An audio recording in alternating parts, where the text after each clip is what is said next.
There is a pastor in Nigeria who owns 4 private jets. Not the church, him. And the answer to how a preacher came to own a fleet of aircraft worth more than the towns he flies over is not in the Bible. It is in a business model. One of the most quietly brilliant and most controversial on earth.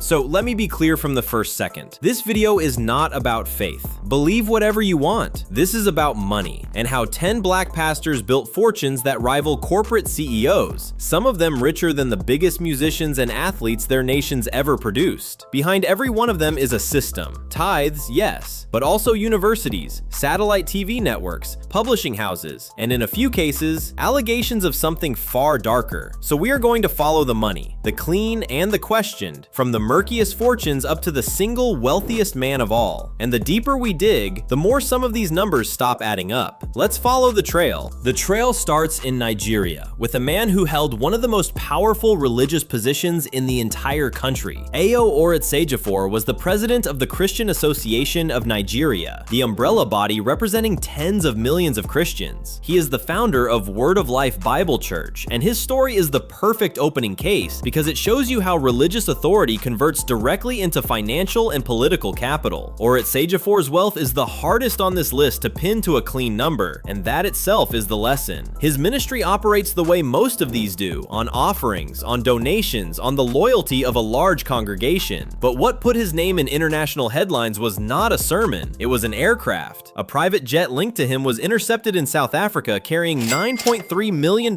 in cash, undeclared, in a deal that authorities flagged as a suspected illegal arms transaction. He denied wrongdoing and said the jet had been leased out, but the episode opened a window onto something this entire video keeps circling back to. When a religious organization moves money, it moves through a structure that is extraordinarily difficult to audit from the outside. Tithes are cash is opaque, and opacity, as we are going to see again and again, is the single most valuable asset a wealthy pastor can have. Follow the trail to Zimbabwe by way of the United Kingdom, and you reach a man whose entire brand is wealth itself. Hubert Angel, founder of the Good News Church, also known as Spirit Embassy. Angel does not hide from the money question the way some do. He leans into it. He has built a public persona around luxury, around prophecy, and around teaching his followers that financial abundance is a sign of divine favor. His economic model is worth studying because it is openly diversified. He has presented himself as a businessman with interests stretching across multiple sectors, and he markets financial and entrepreneurial teaching as part of the ministry itself. In other words, the product is not just salvation. The product is the promise of becoming rich like him. That is a powerful and self-reinforcing loop. You follow the prophet because he is wealthy, you give to the prophet to access his secret to wealth, and your giving makes the prophet wealthier, which deepens your belief that his method works. But here is where the skepticism has to kick in, and hard. Hubert Angel has been the subject of serious journalistic scrutiny. An undercover investigation by Al Jazeera released in 2023 placed him at the center of explosive allegations involving gold smuggling and money laundering. Using his diplomatic status as an envoy for Zimbabwe, Angel denied wrongdoing and dismissed the footage. I am not a court, and I am not going to declare guilt, but for the purposes of this video, which is about following the money, you cannot list Hubert Angel among the wealthy without noting that the source of that wealth has been formally questioned by serious investigators. The fortune is real, the clean explanation for it is contested. Now cross to the United States to a man whose surname is so on the nose it sounds invented, Creflo Dollar, founder of World Changers Church International based just outside Atlanta. For decades, Creflo Dollar has been one of the most prominent faces of what is called the prosperity gospel, the theology that teaches that God wants believers to be financially rich, and that giving money to the ministry is the seed that produces that wealth. Understand what that theology does as a business model. It reframes a donation not as charity, not as obligation, but as an investment with an expected financial return. Give 1,000 and God will give you back tenfold. That single idea turns a congregation into something much closer to a recurring revenue engine, where giving is not a one-time act, but a continuous spiritual transaction. Creflo Dollar's most infamous moment came when his ministry launched a campaign to raise $65 million to buy a Gulfstream jet, a luxury aircraft funded by the donations of followers, many of whom had nowhere near that kind of money themselves. The backlash was enormous. The ministry's defense was that the jet was a tool for spreading the gospel globally, that a man with a worldwide mission needs to travel. And in a narrow sense, that is even a coherent argument. But it lands very differently when the people funding the jet are giving out of far less than they can spare. What makes Creflo Dollar genuinely important to understand is the engineering underneath the theology. He did not invent prosperity doctrine, but he industrialized it. He has spoken explicitly for decades about sowing financial seeds, about the 100-fold return, about giving until it hurts as a pathway to blessing. Strip away the language and look at the structure, and you are looking at a system that does three things at once. It removes the guilt a person might feel about giving money they cannot afford by reframing it as an investment. It promises a return, which keeps them coming back. And it places the responsibility for that return on the giver's own faith, which means if the blessing never comes, the fault lies with them, not the system. That is a closed loop almost impossible to break from the inside, and it perfectly crystallizes the tension at the heart of this entire video. The same theology that fills the offering plate also, eventually, raises the question that will not go away. Whose abundance is this really for? The flock or the shepherd? The next name forces a warning. This one I have to be very careful with because Alf Lukau is the figure whose claimed wealth and whose actual demonstrable wealth have the widest gap between them. Lukau, originally from the Democratic Republic of Congo and based in South Africa, founded Alleluia Ministries International. Some outlets have floated net worth figures for him in the range of $1 billion, often citing numbers like 18 billion rand. I want you to treat those figures with enormous suspicion, and I will tell you exactly why. Lukau became globally famous in 2019 for one of the most viral religious scandals of the modern internet, a staged resurrection. In widely circulated footage, a man was apparently brought back to life from inside a coffin during one of his services. The event was almost immediately exposed as theatrical. The funeral company involved publicly distanced themselves, and Lukau faced a wave of ridicule and legal scrutiny. He maintained he had not orchestrated a fraud. Here is why that matters for a video about money. Lukau's entire economic engine is media virality. The resurrection stunt, real or staged, generated tens of millions of views. And in the attention economy, views are a currency that converts into followers, into donations, into international branches, into miracle-seeking pilgrims who travel and give. His wealth is not built on a university or a publishing house you can audit. It is built on spectacle, which is exactly why the eye-popping net worth numbers attached to him should be read as marketing, not as a balance sheet. When a man's wealth is measured in viral moments, the wealth figure itself becomes part of the performance. Now we meet the most sophisticated media operator in this whole story, and the man who proves you can do this in the daylight with audited corporate structures and still get fabulously rich. Bishop T.D. Jakes, founder of the Potter's House in Dallas, a megachurch with a congregation reported around 30,000 people. But the church is almost beside the point. The genius of T.D. Jakes is that he separated his commercial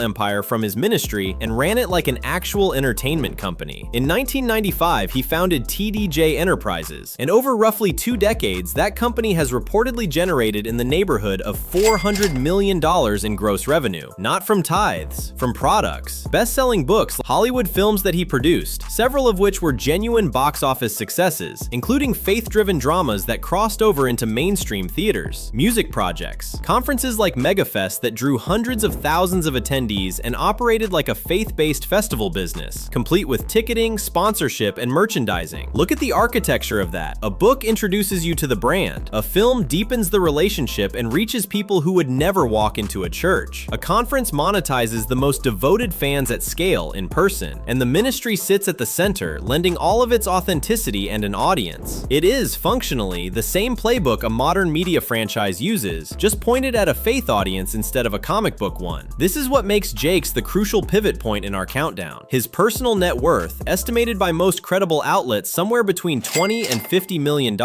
is actually lower than some of the more dubious figures floated for the profits we just discussed. But Jakes' wealth is the most legible. You can trace it. Book deals, film grosses, a media company with real revenue. He represents the clean end of the spectrum, the pastor as legitimate media mogul. And the contrast between his auditable fortune and the mysterious billions claimed by others is is, in itself, the entire thesis of this video. Real business wealth is usually smaller and always more traceable than the legend. Let me pause the trail here for a second because we have now seen enough names to make the split visible, and I need you to see it clearly. On one side, we have men like T.D. Jakes, whose wealth flows from products you can buy, companies you can audit, and films you can watch. On the other side, we have men like Lukau, an Angel, and a Ritsejafor, whose fortunes are enormous, undeniable in their visible luxury, and yet strangely resistant to explanation. A jet full of undeclared cash, a staged resurrection that prints followers, a gold smuggling allegation on international television. The pattern is becoming clear. There are essentially two ways to get rich as a pastor. The first is to build a real business empire that happens to be wrapped in faith. Books, schools, media, real estate, things that generate revenue in ways an accountant could verify. The second is to monetize belief itself, directly, through the offering plate, through prosperity theology, through spectacle, in a financial structure so opaque that no outsider can ever fully trace where the money goes or where it came from. As we climb into the top 5, the fortunes get bigger, and the question of which of these two models we are looking at gets harder and more important to answer. As the fortunes climb, we move to London, to a Nigerian-born pastor who built one of the most prominent black majority churches in the United Kingdom. Matthew Ashimolowo, founder of Kingsway International Christian Center, KICC. His is a story of immigrant entrepreneurship as much as ministry, building a major religious institution in a Western capital from the ground up. Ashimolowo's economic model is a textbook blend of the legitimate and the questioned. On the legitimate side, he is a genuine media and publishing entrepreneur. He has run Christian television programming, authored books, and built KICC into an organization with substantial property and conference operations. That is real, auditable enterprise. But his name also became attached to one of the United Kingdom's most significant charity governance cases. British regulators, the Charity Commission, investigated KICC and raised serious concerns about how church funds were being managed, including findings related to money that benefited Ashimolowo personally. The ministry was required to address these governance failures. Now, this is a regulatory matter, not a criminal conviction, and the church continued operating and growing afterward. But it illustrates a recurring theme. The moment one of these organizations is actually subjected to outside auditing, the kind that for-profit companies face routinely, the lines between the institution's money and the founder's money turn out to be remarkably blurry. In most countries, religious organizations are simply never audited that closely. The UK case is rare precisely because someone actually looked. Back to Nigeria now, and to a man who understood the future of religious wealth earlier than almost anyone, Pastor Chris Oyakilome, founder of Christ Embassy, also known as Believers Love World. His estimated net worth is cited anywhere from $50 million to over $150 million, and the spread itself tells you how hard these fortunes are to measure. But forget the number for a second, because Oyakilome's real innovation is the model. He built a media empire. He launched what is described as the first Christian satellite television network broadcasting from Africa to the rest of the world, Love World, with multiple channels streaming his content 24 hours a day across continents. He understood decades ago that the pulpit was no longer a building. The pulpit was a broadcast signal. Then there is the publishing engine.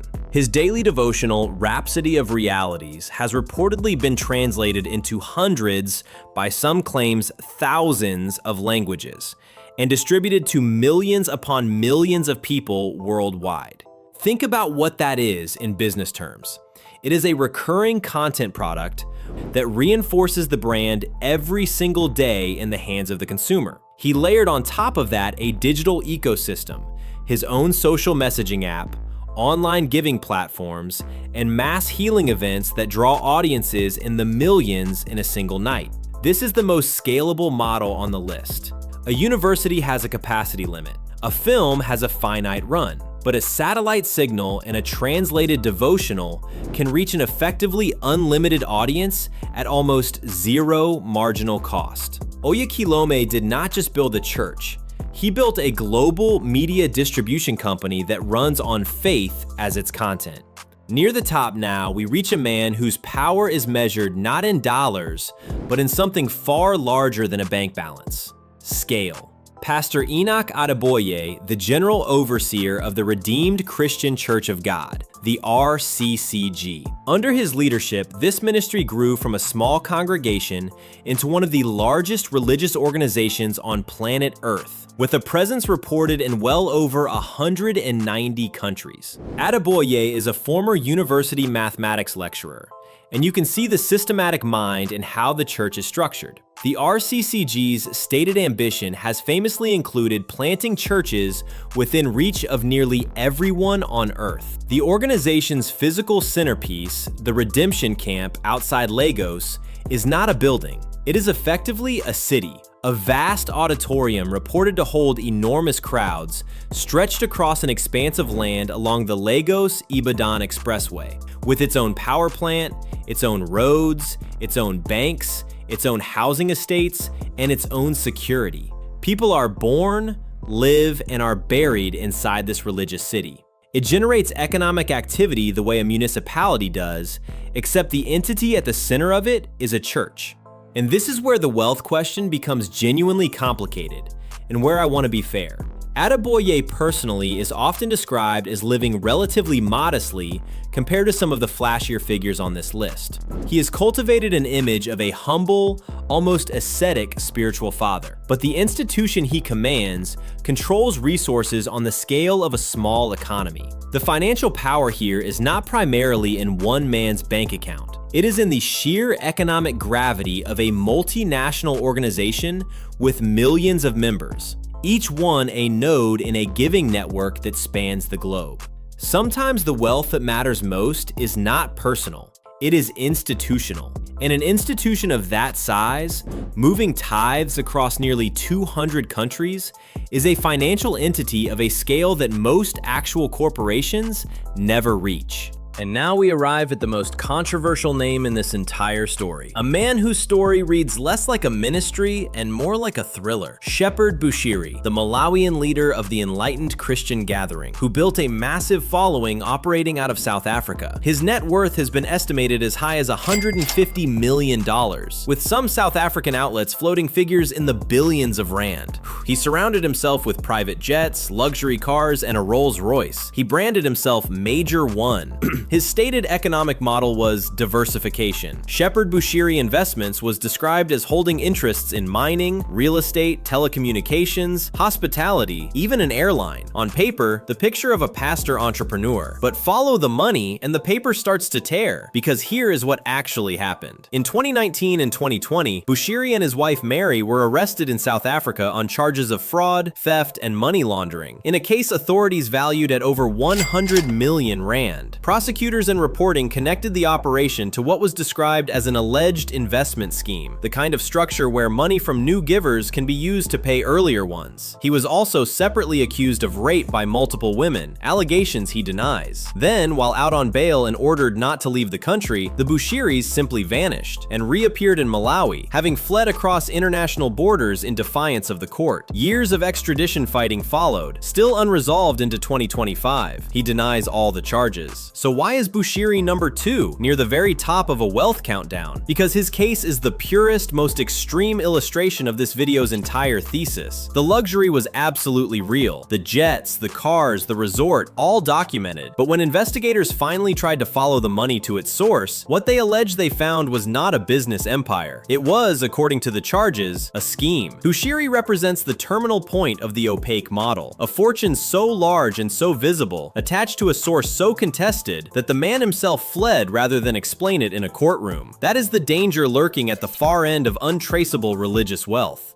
And so we reach the wealthiest, and in many ways the most legitimate of them all. Bishop David Oyedepo, founder of Living Faith Church Worldwide, better known as Winners Chapel. His net worth is estimated at around $150 million, a figure that has placed him, by most accounts, as the richest pastor not just in Africa, but in the world. He is the man with the 4 private jets we opened this video with. But here is why Oyedepo earns the top spot, and why his case is the most instructive of all. His wealth, unlike so many others here, is anchored to real, tangible, auditable assets. He did not just build a church, he built Covenant University, one of the most respected private universities in Nigeria, charging tuition, granting degrees, operating as a genuine educational institution. He built Landmark University. He founded Dominion Publishing House, which publishes the more than 70 books he has authored, keeping that entire revenue stream in-house. He built one of the largest church auditoriums on earth, recognized by Guinness World Records. Look at what that portfolio actually is: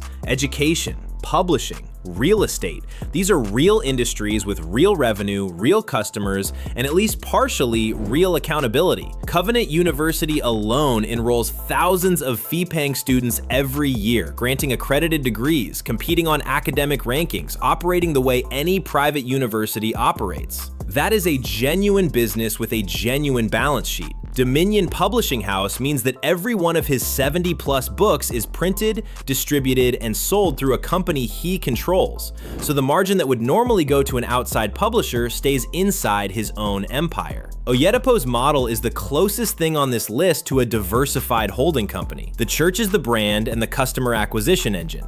The universities and publishing houses are the businesses that convert that brand into durable, multi-generational wealth. It is vertical integration applied to faith. And yet, even here, at the most legitimate end of the spectrum, the central tension never fully disappears. Oyedepo has himself said he is worth far more than the public estimates, while also insisting his possessions came from his own pocket and not the church's. But because Nigerian megachurches are not subject to the kind of financial disclosure a public company faces, no outsider can ever fully separate where the ministry's money ends and the man's begins. Even the richest, most business-savvy pastor in the world operates inside the same fog that protects everyone else on this list.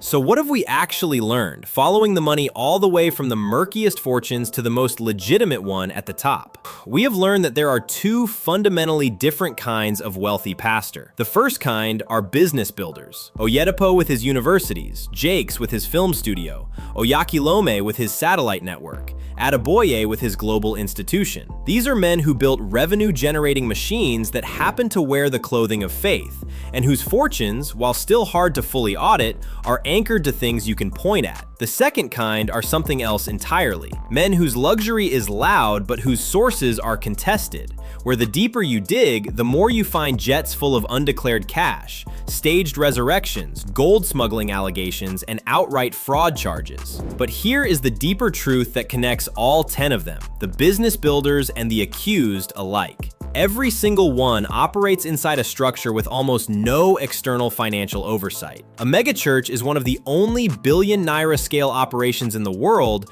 that can collect cash from millions of people, move it across borders, fund a personal lifestyle, and never once be required to open its books the way any corporation of comparable size must. That is not a loophole in the system. For the wealthiest pastors, that opacity is the system.